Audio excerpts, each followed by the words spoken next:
মরুলবাড়ির আনাচে কানাচে আত্মীয় স্বজনদের কোলাহল। পদ্মজা বিছানার এক কোণে চুপটি করে বসে আছে। ঘরে দুষ্টু রমণী আছে কয়েকজন, নিজেদের মধ্যে রসিকতা করছে, উচ্চস্বরে হাসছে। অথচ এরাই বিপদের সময় পাশে ছিল না। ভীষণ গরম পড়েছে। পদ্মজার পরনে সুতার কাজ করা সুতি শাড়ি, গরমে শুধু ঘামছে না, বমি পাচ্ছে। প্রেমা পদ্মজার পাশে বসেছিল। পদ্মজা প্রেমাকে ফিসফিসিয়ে বলল, এই বনু, আম্মাকে গিয়ে বলবি লেবুর শরবত দিতে। প্রেমা মাথা নাড়িয়ে চলে গেল শরবত আনতে। হেমলতা রান্নাঘরে ছিলেন। প্রেমা লেবুর শরবতের কথা বললে তিনি বললেন, তুই যা, আমি নিজে যাচ্ছি। লেবু গাছ থেকে সবেমাত্র ছিঁড়ে আনা পাকা লেবুর শরবত বানিয়ে পদ্মজার ঘরের দিকে এগোলেন তিনি। গিয়ে দেখলেন পদ্মজা বিছানার এক পাশে গুটিসুটি মেরে বসে আছে, উসখুস করছে। ঘর ভর্তি অন্যান্য মানুষে। তিনি সবার উদ্দেশ্যে বললেন, সবাই অন্য ঘরে যাও, পদ্মজাকে একা ছাড়ো। হেমলতার এমন আদেশে অনেকের রাগ হলেও বেরিয়ে গেল। তিনি দরজা বন্ধ করে শরবতের গ্লাস পদ্মজার হাতে তুলে দিয়ে বলেন, সবসময় মুখ বন্ধ রাখা ভালো না। যারা বিপদে পাশে থাকে না তাদের জন্য বিন্দুমাত্র অসুবিধার মুখোমুখি হবি না। গরমে তো শেষ হয়ে যাচ্ছিস। জানালার পাশটাও অন্যরা ভরাট করে রেখেছিল, ভালো করে সরতে বলতি। পদ্মজা মায়ের কথার জবাব না দিয়ে এক নিঃশ্বাসে লেবুর শরবত শেষ করল। এবার একটু আরাম লাগছে। আলনার কাপড়গুলো অগোছালো। সকালেই তো ঠিক ছিল, নিশ্চয় মেয়েগুলির কাজ। হেমলতা আলনার কাপড় ঠিক করতে করতে জিজ্ঞাসা করলেন, কি নিয়ে এত চিন্তা করছিস? পদ্মজা কিছু না বলে বিছানায় আঙুল দিয়ে আঁকিবুকি করতে থাকল। পদ্মজার অস্বাভাবিকতা দেখে হেমলতা কপাল কুঁচকালেন। বলবি তো? পদ্মজা বিচলিত হয়ে বলল, আম্মা, উনি বোধ হয় আজ আসবেন। উনি? উনি কে? আমির? না আম্মা, লিখন সাজে উনি। হেমলতা দীর্ঘশ্বাস ছেড়ে স্বাভাবিক কণ্ঠে বললেন, কপালে যা আছে তাই তো হবে। ভাবিস না, আমি আসি, সব সামলে নেব। লিখনকে আমি বুঝাবো। হেমলতার কথা শেষ হতেই পদ্মজা ভেজা কণ্ঠে বলল, উনি খুব কষ্ট পাবেন আম্মা। হেমলতা অবাক হয়ে তাকান পদ্মজার দিকে। পদ্মজা এত ব্যাকুল কেন হচ্ছে? তিনি কি পদ্মজার অনুভূতি চিনতে ভুল করছেন, নাকি শুধুমাত্র কারো মন ভাঙবে ভেবে পদ্মজার এত ব্যাকুলতা? হেমলতা দোটানায় পড়ে যান। পদ্মজার জীবনে এ কেমন টানাপোড়েন? এই মুহূর্তে পদ্মজাকে বুঝে উঠতে গিয়ে হিমশিম খাচ্ছেন তিনি। ওদিকে হানি ডাকছে। হেমলতার বড় বোন হানি গতকাল ঢাকা থেকে গ্রামে এসেছে, ছেলে মেয়ে নিয়ে এসেছে। হেমলতা দরজার দিকে পা বাড়ান। তার আগে বলে গেলেন, আমার নোংরা অতীত শোনাবো আজ, বাকি সিদ্ধান্ত তোর। যা চাইবি তাই হবে। মনে রাখিস, যা চাইবি তাই পাবি। পদ্মজা কিছু বলার আগে হেমলতা চলে গেলেন। পদ্মজার বুকের ভেতরে অপ্রতিরোধ তুফান শুরু হয়। মায়ের অতীত জানার জন্য কত অপেক্ষা করেছে সে। আজ যখন সেই সুযোগ এলো, তার ভয় হচ্ছে খুব। কেন হচ্ছে জানে না, কিন্তু হচ্ছে। হাত পায়ের রগে শিরশির অনুভূতি। ভ্যানগাড়িতে চড়ে আনন্দপুরের আটপাড়ায় ঢুকল লিখন শাহ, সাথে বাবা, মা এবং বোন। বাবা শব্দর আলী, মা ফাতিমা বেগম, বোন লিলি। শব্দর আলী চশমার গ্লাস দিয়ে গ্রামের ক্ষেত দেখছেন আর বারবার বলছেন, এই তো আমার দেশ, এই তো আমার বাংলাদেশ। ফাতিমা ভীষণ বিরক্ত ভ্যানে চড়ে। ওনার ইচ্ছে ছিল কোনো মন্ত্রীর মেয়েকে ঘরের বউ করে আনবেন, আর ছেলের নাকি মেয়ে পছন্দ হয়েছে গ্রামে। ছেলের জেদের কাছে হেরে আসতেই হলো। লিখনের পরনে ছাইরঙা শার্ট, চোখে সানগ্লাস, উত্তেজনায় হাত পা কাঁপছে রীতিমতো। এমন একটা দিন নেই যেদিন পদ্মজার কথা ভেবে শুরু হয়নি। এমন একটা রাত নেই যে রাতে পদ্মজাকে নিয়ে স্বপ্ন দেখা হয়নি। মাঝের সময়ের ব্যবধানে পদ্মজাকে খুব বেশি ভালোবেসে ফেলে এসেছে।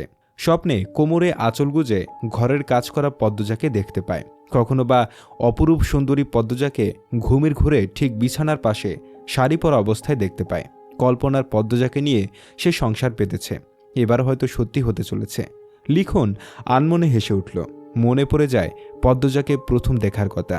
সঙ্গে সঙ্গে বুকের মধ্যে অদ্ভুত ঝড় শুরু হয়। কি মায়াবী, কি স্নিগ্ধ একটা মুখ। তার চেয়েও সুন্দর পদ্মজার ভয় পাওয়া, লজ্জায় পালানোর চেষ্টা, পরপুরুষের ভয়ে আতঙ্কে থাকা। লিখন আওয়াজ করে হেসে উঠল। ফাতিমা শব্দর অবাক হয়ে তাকালেন। লিলির এসবে খেয়াল নেই। সে আকাশের দিকে তাকিয়ে কি যেন ভাবছে। লিখন মা বাবাকে এভাবে তাকাতে দেখে খুক খুক করে কাশল। এরপর বলল, সুন্দর না গ্রামটা? বুঝছো আব্বু, এই গ্রামটাই এত সুন্দর যে আবার আরেকটা সিনেমার জন্য আসতে হবে আগামী বছর। শব্দর আলী প্রবল আনন্দের সাথে বলেন, সে ঠিক বলেছিস, মন জুড়িয়ে যাচ্ছে দেখে। চারিদিকে গাছপালা, নদী, রাস্তাঘাটও সুন্দর। এখানে একটা বাড়ি বানালে কেমন হয়? লিখন গোপনে দীর্ঘশ্বাস লুকালো। তার বাবা যখন যেখানে যায় সেখানেই বাড়ি বানানোর স্বপ্ন দেখেন, কিন্তু বানানো আর হয় না। ফাতিমা বিরক্ত গলায় বললেন, তা আমরা উঠছি কার বাড়ি? তোর পছন্দ করা মেয়ের বাড়ি নাকি অন্য কোথাও? মায়ের চোখে মুখে বিরক্তি দেখে লিখনের হাসি পেল। বলল, তোমাকে রাগলে এত ভালো লাগে আম্মু? ফাতিমা আর চোখে ছেলের দিকে তাকান। প্রশংসা শুনতে তিনি বেশ পছন্দ করেন। লিখনের মুখে প্রশংসা শুনে একটু নিভলেন। হয়েছে, আর কতক্ষণ? 5 মিনিট। আলমদুপুরের মাতব্বর বড় মনের মানুষ। আমাকে নিজের সন্তানের দৃষ্টিতে দেখেন। যতদিন ছিলাম প্রতিদিন খোঁজ নিয়েছেন। নিজের একজন লোককে আমার সহায়ক হিসেবেও দিয়েছিলেন। ওনার বাড়িতেই উঠব। লিলি চোখ মুখ বিকৃত করে বলল, অন্যের বাড়ি উঠব? উফ, মারব ধরে। অন্যের বাড়ি তোর কাছে, আমার কাছে না। মজিদ চাচার বউ ফরিনা চাচি এত ভালো রাঁধেন, আমাকে নিজের হাতে খাইয়ে দিয়েছেন। উনার একটাই ছেলে, ঢাকায় পড়ছে, ব্যবসা সামলাচ্ছেন। তার সাথে অবশ্য সাক্ষাৎ হয়নি, কিন্তু ফরিদা চাচি সারাক্ষণ ছেলে ছেলে করতেন। আমাকে পেয়ে ছেলের সব ভালোবাসা ঢেলে দিয়েছিলেন। তাই ওই বাড়ি আমার কাছে আপন না লাগুক, পরও লাগে না। আর বিশাল বাড়ি, ওনারা বিব্রত হবেন না। 3-4 দিনেরই তো ব্যাপার। লিখনের এত বড় বক্তব্যের পাশে কেউ কিছু বলার মতো পেল না। হাওলাদার বাড়ির সামনে এসে ভ্যান থামে। বাড়ির চারপাশ সাজানো দেখে লিখন বেশ অবাক হলো। লিলি চারপাশ দেখতে দেখতে বলল, দাদা ভাই, তুমি বিয়ে করতে এসেছো, এই খবর ওনারা পেয়েছেন বোধহয়, তাই এত আয়োজন। লিখন লিলির মাথায় গাঁটটা মেরে বলল, বাড়িতে 2টো মেয়ে আছে, তাদের কারো বিয়ে হবে হয়তো, চল। ইটের বড় প্রাচীর চারিদিকে, মাঝে বড় গেট। প্রাচীরের উচ্চতা 15 ফুট আর গেটের উচ্চতা 12 ফুট। গেটের পাশে দাঁড়িয়েছিল 2জন লোক। দুজনেই লিখনকে চিনে, তাই লিখনকে বাড়ির ভেতর ঢুকতে দিল। গেট পার হলেই খোলা জায়গা, প্রচুর গাছপালা, বেশি সুপারি গাছ আর তাল গাছ, সবকিছু সুন্দর। 2 মিনিট হাঁটার পর রং করা টিনের একটা বড় ঘর, তার সামনে সিঁড়ি, সিঁড়ির দুপাশে সিমেন্টের তৈরি বসার বেঞ্চি। এই ঘরটাকে গ্রামে আলোক ঘর বলা হয়। কেউ কেউ আলগা ঘর বলে থাকেন। অতিথিরা এসে বিশ্রাম করে, রাত্রি যাপন করে। ভেতরে ইট সিমেন্টের তৈরি 2 তলা অন্দরমহল। আলগা ঘরের বারান্দায় বসেছিলেন মজিদ মাতব্বর, ফরিনা ও রিদওয়ান। লিখনকে দূর থেকে দেখতে পেয়ে ওনারা অবাক হন, সেই সাথে খুশিও। শহরে 4 জন মানুষ হেঁটে আসছে, সর্বাগ্যে আধুনিকতার ছোঁয়া, দেখতেও ভালো লাগে। লিখন বারান্দায় পা রাখতে মজিদ মাতব্বর হেসে বললেন, আজকের দিনটা সত্যিই খুব সুন্দর। লিখন হাসল। ফরিনা এবং মজিদ মাতব্বরকে সালাম করে বলল, এই হচ্ছেন আমার বাবা, মা আর বোন। আর আম্মু আব্বু, উনি হচ্ছেন মজিদ চাচা, আর ইনি ফরিনা চাচি। আর ওই যে বড় বড় গোফ দাড়িওয়ালা, উনি হচ্ছেন রিদওয়ান ভাইয়া, এই বাড়িরই আরেক ছেলে। মজিদ মাতব্বর একজনকে ডেকে বলেন চেয়ার দিয়ে যেতে, আর অন্দরমহলে খবর পাঠাতে মেহমান এসেছে। তাৎক্ষণিক চেয়ার ও ঠান্ডা শরবত চলে আসে। পরিচয় পর্ব শেষ হতেই লিখন প্রশ্ন করল, বাড়িতে কোনো অনুষ্ঠান চলছে নাকি? সে চলছে, আমার ছেলেটার বিয়ে, একমাত্র ছেলে। লিখন হাসে, চোখ পড়ে আলগা ঘরের ডান পাশে। কয়েকটা মেয়ে উকি দিয়ে তাকে দেখছে। লিখন আনমনে হেসে উঠল। কোনো মেয়ে যখন তাকে দেখে খুব তৃপ্তিদায়ক অনুভূতি হয়। নায়ক কি এমনি এমনি হওয়া? শব্দর আলী জিজ্ঞাসা করলেন, তাই নাকি? তাহলে তো ঠিক সময়ে এসেছি। আমরাও একমাত্র ছেলের বিয়ের প্রস্তাব নিয়েই এই গ্রামে এসেছি। মজিদ মাতব্বর আগ্রহ নিয়ে জানতে চাইলেন, মেয়েকে? কার মেয়ে? আমাকে বলুন। এক্ষুনি বিয়ে করতে চাইলে এক্ষুনি বলুন। শব্দর আলী লিখনকে প্রশ্ন করলেন, মেয়ের পরিচয় বল। লিখন কথা বলার পূর্বেই ফরিনা গেটের দিকে তাকিয়ে চিৎকার করে উঠলেন, এই তো আমার স্যারাই আইয়া পড়ছে। আমির এখানে আয়, দেই খাজা কারা আইছে। ফরিনার দৃষ্টি অনুসরণ করে সবাই পিছনে তাকালো। আমির চুল ঠিক করতে করতে এগিয়ে আসছে।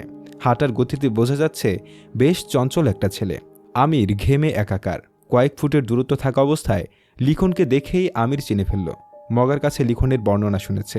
এছাড়া লিখন একজন নামকরা অভিনেতা, তার অভিনীত বাংলা ছায়াছবি সে দেখেছে। আমির হাঁটার গতি কমিয়ে এগিয়ে এলো। লিখন উঠে দাঁড়ালো, হেসে আমিরের সাথে করমর্দন করল। এরপর বলল, আমি লিখন শাহ। আমির বলল, আমির হাওলাদার, বসুন আপনি। লিখন নিজ স্থানে বসল। আমির একটু দূরত্ব রেখে দূরে বসল। মজিদ মাতব্বর আমিরকে লক্ষ্য করে বললেন, কোথায় থাকিস সারাদিন? বলেছিলাম না লিখন শাহ এসেছিল, এই যে উনি। আমির শুষ্ক মুখে বলল, চিনি আমি, ওনার অনেক কাজ আমার দেখা। শব্দর আলী, ফাতিমা, লিলি, লিখন সবাই হাসল।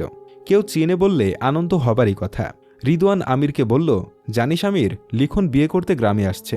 আমির কিছু বলল না। ফরিনা জানতে চান পাত্রীকে, কইলা না তো। লিখন বুক ভরা ভালোবাসা নিয়ে বলল, পদ্মচা, মোরল বাড়ির বড় মেয়ে।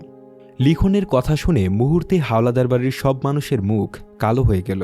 আলগা ঘরের পাশে দাঁড়িয়ে থাকা মেয়েগুলি কোলাহল থেমে গেল। চারিদিক স্তব্ধ, শান্ত। লিখন ভ্যাবাচাকা খেয়ে গেল। কি হলো সবার? লিখন মা বাবার সাথে চাওয়াচাওয়ি করল। মজিদ মাতব্বর শান্ত কণ্ঠে প্রশ্ন করলেন, তার সাথে তোমার বিয়ে হওয়ার কথা ছিল? মজিদ মাতব্বরের কথা বলার ধরন পাল্টে যাওয়াতে লিখন আহত হল। বলল, না, এখন প্রস্তাব দিতে চাই। পদ্মজার সাথেই পরশু আমিরের বিয়ে। লিখন চৌকিতে চোখ তুলে তাকালো। বুক পোড়ার মতো অসহনীয় যন্ত্রণা কামড়ে ধরে সর্বাগ্যে। হাড়ে হাড়ে বরফের ন্যায় ঠান্ডা কিছু ছুটতে থাকে। এখনই যেন সব রগ ছিঁড়ে রক্ত বেরিয়ে আসবে।